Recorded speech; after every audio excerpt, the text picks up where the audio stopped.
Riley always had a way of making everything seem lighter than it was. Her laugh danced in the air like wind chimes in a soft breeze. Calming, disarming. That Friday morning was no different. She floated around the house in her cream silk robe, her slippers whispering across the hardwood floors as if she didn't have a care in the world. The suitcase was already by the door, a half-open magazine peeking out the side. She was glowing, even radiant, and not in the kind of way a woman does after a rough week. More like someone stepping into a secret they're thrilled to finally indulge. "Girls' weekend," she said with a sparkle in her eye. "Spa, wine, no phones. Just us unwinding." I smiled, because that's what you do when you love someone and want to believe them. I pulled her into a hug, inhaled that familiar blend of lavender and something newer, sharper. New perfume? Maybe? I didn't ask. Instead, I pressed a kiss to her temple and whispered, "Have fun. You deserve it." She leaned back with a grin too wide to be about exfoliating treatments. "Love you," she said. And then she was gone, her robe swishing behind her like a curtain falling on a stage. I stood there for a moment after the door clicked shut, keys jingling, the car pulling away. I should have gone back to my book, or cleaned the kitchen, or called my brother like I said I would. But something lingered. Not the perfume, not the silence, something else. A flicker, like watching someone act just a little too well in a role they didn't rehearse with you. At first, I brushed it off. Everyone deserves a break, and God knows Riley had been juggling too much, her stressful job, her aging parents, and all the social obligations she never said no to. She needed this weekend. And maybe I needed to trust more. But later that day, the flicker returned, this time as a quiet ache in my gut. I opened my phone while sipping coffee, thumbing through Instagram like I always did during slow afternoons. Riley's best friend, Tessa, had posted 3 stories from brunch. Clinking glasses, wide smiles, classic cheers to the weekend energy. Except Riley wasn't in a single one. Curious, I tapped through more. There was Elise and Hannah clinking mimosas at some vineyard Riley had mentioned last month. The location was tagged. Not the same as the resort Riley had named. No spa robes, no Riley. And then came the kicker. Tessa, captioning a group selfie with, "Wish Riley could have made it." I sat up straighter. Something didn't add up. My pulse quickened. Not from panic, not yet, but from the kind of clarity that only comes when you realize the picture in your head doesn't match the one you're being shown. I clicked back to our last text. "Made it. Turning off my phone for real this time. Don't miss me too much." But now I knew it wasn't the phone she was turning off. It was the truth. By the time the sun had started dipping behind the skyline, the doubt that had quietly lodged itself in my chest earlier that morning had grown into something heavier, something dense and humming with suspicion.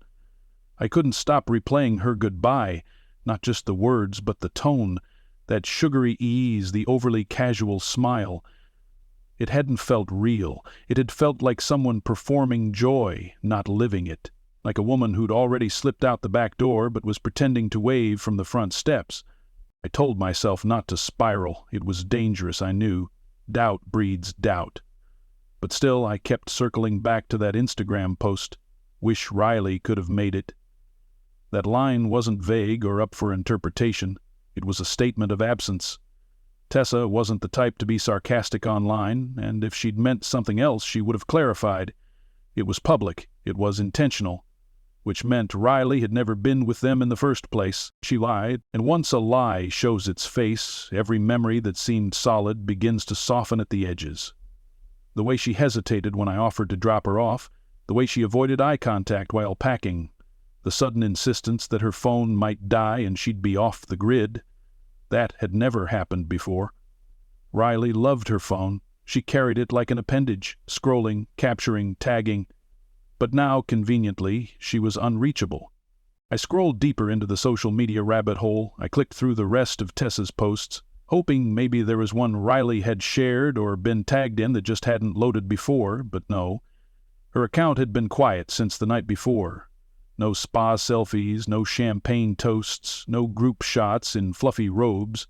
That wasn't like her. Riley documented everything, even the mundane. The silence now screamed. I checked the Find My app we rarely used, mostly reserved for times when she misplaced her phone or I forgot mine at work. Her location was off. Another red flag. She always left it on. Always. Still, I wasn't ready to accuse her, not without something more concrete. So I went back to the only tangible thread I had, the name of the resort she'd mentioned in passing. I remembered it because it sounded like something out of a luxury candle collection. Cypress Haven. A place that promised detoxes for the mind, massages for the soul, and views of the lake so serene they looked airbrushed. I pulled up the resort's website. It was as pristine and curated as I imagined, with pictures of stone hot tubs and rose-petal turn-down services. I could almost smell the eucalyptus through the screen. I clicked the contact page, then tapped the number, heart thudding as it rang. Cypress Haven Resort and Spa, this is Dana. How can I help you today? I cleared my throat. Hi. My wife, Riley Dalton, checked in today, and I just wanted to confirm her reservation was received. There was a pause, too long for comfort, then came the answer. I'm sorry. I don't see a reservation under that name. Could it be booked under a different guest? I paused. My mouth went dry. She might use someone else's name. Is there a Jordan Thomas on file? Another pause, then, yes. Mr. Jordan Thomas checked in earlier today. He has a +1 listed. I'm afraid I can't share any more details due to privacy policy. But I didn't need more details. That was enough. I thanked her, hung up, and sat still for several minutes. It felt like every cell in my body had stiffened.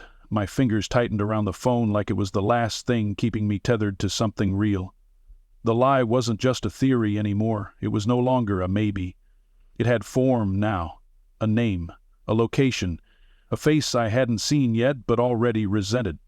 Jordan, a name Riley had only mentioned once, offhandedly, as a coworker. Someone from another department. Someone I hadn't thought about since. Now he was the shadow figure in her weekend escape. The one waiting on the other side of her smile. The ache in my chest morphed into something sharper. I didn't feel betrayed yet. That would come later. What I felt now was clarity, the kind that pulls you out of denial and dumps you, hard, into the truth. And once you're there, standing in it, there's only one question left to ask yourself. What are you going to do about it?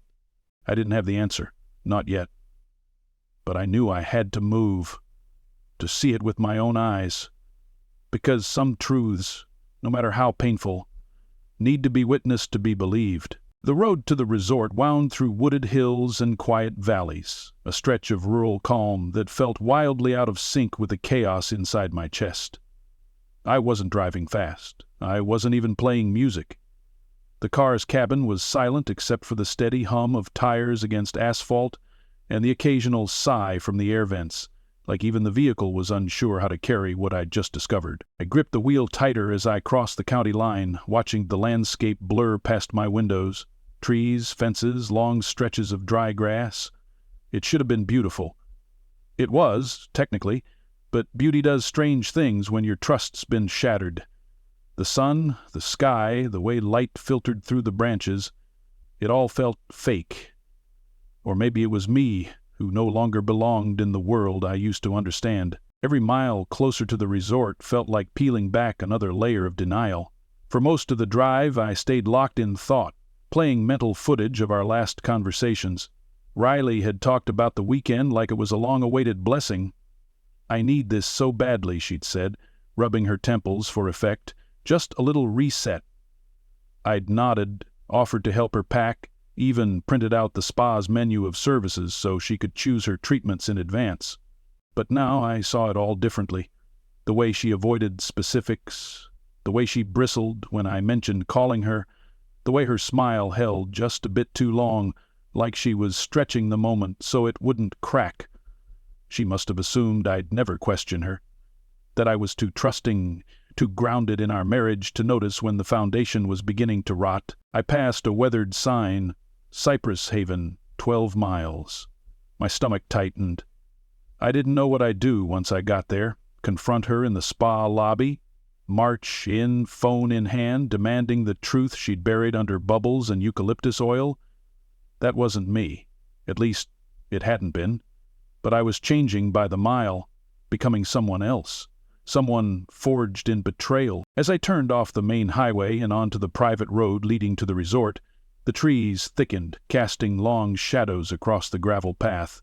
The air cooled. The kind of place designed to calm you, to coax your stress into stillness. But I didn't feel still. I felt like a tide coming in hard and cold. The resort appeared through the trees like something out of a wellness magazine. Clean lines, natural stone, glass walls reflecting the forest. I pulled into the parking lot, choosing a space far from the main entrance. I didn't want to be seen. Not yet. I wasn't sure I even wanted to be here, but some part of me needed the truth to take shape in front of me. Needed to see it.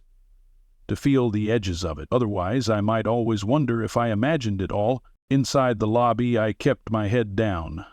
The front desk was empty, save for a young woman tapping something into a computer. She looked up with a warm smile, the kind trained into her for check-ins and check-out questions. I nodded and moved past, pretending to study a framed landscape print on the wall. A hallway curved off the main room, marked Spa and Wellness Center. I followed it quietly, the rubber soles of my shoes absorbing sound like I was already part of the silence this place worshipped. At the end of the corridor, a frosted glass door opened into the spa lounge. Soft music played somewhere above. Steam drifted lazily from the hot tubs, mingling with the scent of mint and lemon balm. And there, through the misted air, past the potted ferns and flickering candles, I saw her. Raleigh. She was draped across the edge of a large circular tub, her hair piled into a loose knot, wet strands clinging to her temples. Her shoulders were bare, glistening. She was laughing.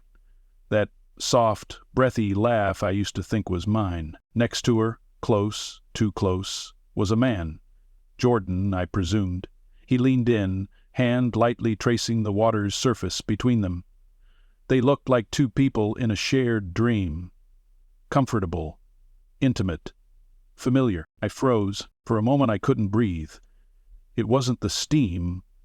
It was the sight of her leaning into another man like it was the most natural thing in the world. Like I didn't exist. Like our 20 years together had become background noise. A forgotten melody fading behind this new rhythm. I didn't storm in. I didn't shout. Instead, I stepped behind a decorative column near the entrance, lifted my phone, and pressed record. Just long enough. Long enough to capture the smile she gave him, the way her hand found his under the surface. Proof. Not for a courtroom, for me. So I could stop pretending. As I stepped back into the hallway, my pulse slowed. Not because I was calm, but because I had finally seen what I needed to see. There was no going back now. The truth was no longer foggy. The surface was clear. I stood in that hallway longer than I'd planned. The spa door slowly eased itself shut behind me, and with it the last bit of warmth I'd felt all day. My hand was still clutching my phone, the screen showing the grainy footage I had just captured. Riley in the hot tub, half submerged, entirely exposed. Not in skin, but in truth.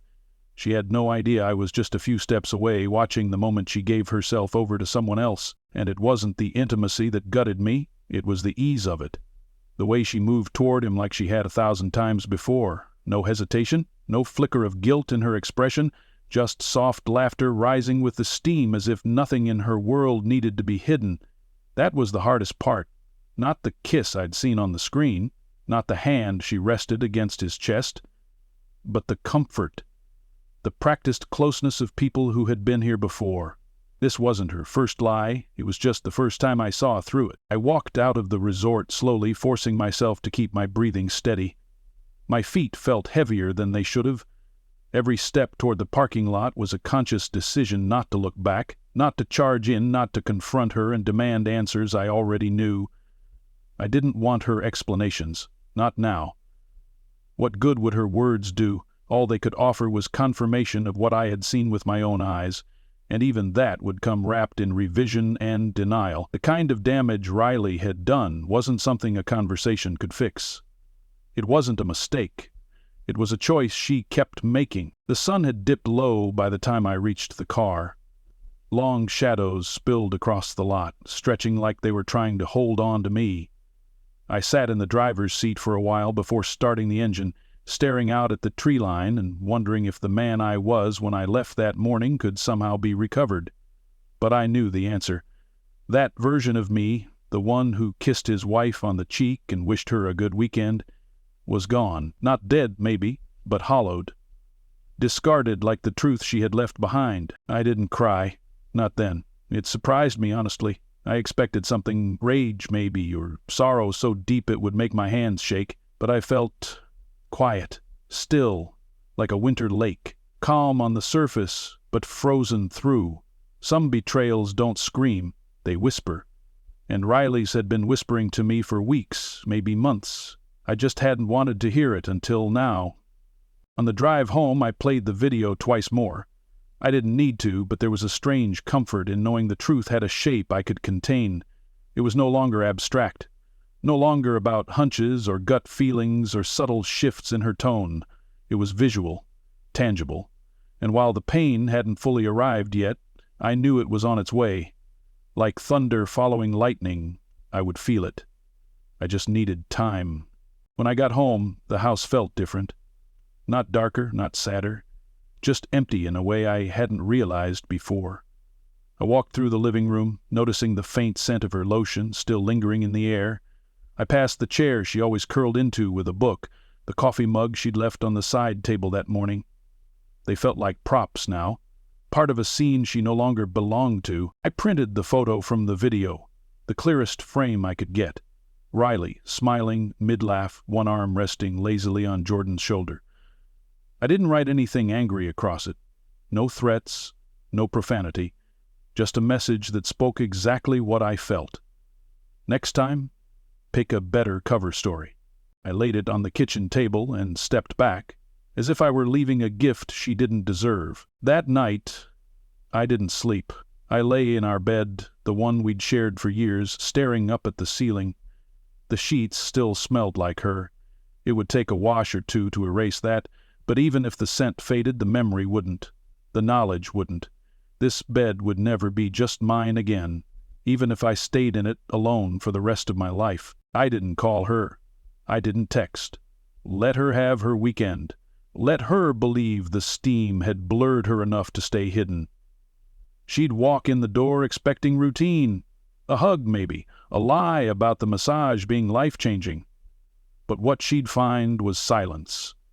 And a photo that said everything I didn't need to repeat. She had made her choice in that hot tub. And I had made mine here, in this house we used to call ours. Riley walked through the front door just after noon on Sunday, exactly when she said she'd be back. Her timing was flawless, like everything else about her weekend lie. She moved with the same confidence she had when she left. Shoulders relaxed, steps light, robe folded neatly over her arm, as if the truth hadn't melted off of her somewhere between the steam room and his hands. She looked surprised when she didn't see me waiting in the foyer. Normally I'd meet her there, take her bag, ask how the weekend went, but this time the house greeted her with a different kind of welcome. No words, just stillness. Then she saw it, the photo. I'd placed it perfectly, front and center on the dining table, her weekend bottled in a single frame. There she was, caught mid-loft, soaking in what she thought was secrecy. Jordan beside her, close enough to make any explanation collapse under its own weight. Her feet hesitated. I watched her from the hallway, just out of sight, the way someone watches a burglar return to the scene of the crime. Her fingers hovered above the photo, but she didn't touch it right away. Instead, she looked around, probably expecting me to come around the corner, voice raised, demands at the ready. But I didn't give her that. I had no interest in theatrics. I'd seen what I needed. My confrontation had already happened. She just hadn't arrived for it yet. After a long moment, she picked up the photo. Her eyes didn't widen, her mouth didn't fall open. That told me everything. She wasn't shocked, She was calculating. "Ellie," she called, voice tentative. I stepped into view. Her shoulders straightened reflexively, like someone readying for a conversation she didn't want to have, but couldn't avoid. Her eyes searched mine, maybe hoping to find softness or space to negotiate her way back into the life she just fractured. Instead, she found distance. "I can explain," she said quickly. Too quickly. I nodded once, calm. "I'm sure you can. But I don't need you to." Her mouth opened as if she'd argue, but the weight of my voice stopped her. This wasn't a discussion. Not anymore. She started, then stopped. There wasn't a script for this moment, no exit strategy rehearsed in the spa, and the silence that followed wasn't the kind you fill with excuses. It was the kind that closes doors. "I didn't plan for it to happen," she finally said. I looked at her then. Really looked at her. Not the woman I married, but the one who returned in her place. She seemed smaller now, not physically, but in presence. Diminished by the weight of her own choices. "You didn't plan it," I repeated slowly. "But you packed for it. You lied for it. You made space for it." Riley's eyes dropped. She didn't argue. Couldn't. I didn't ask for reasons or apologies. I didn't want tears or declarations of regret. What I wanted was peace. And it wouldn't come from dissecting betrayal like it was a misunderstanding. Some things lose all meaning when spoken out loud. What she had done wasn't a mistake. It was an unmaking. "I won't raise my voice," I said. "I won't throw anything. I won't ask questions I already know the answers to." Riley said nothing. "I just want you to understand something," I added, my voice calm. "You didn't just end a weekend. You ended a marriage." And with that I walked past her. Quietly, steadily, no door slammed, no final words exchanged, just the sound of footsteps on hard wood and a door closing behind me. She stayed in the house that night. By morning the robe was gone, so was she, and all that remained was a printed photo, a folded lie, and the quiet that always follows when the surface finally breaks.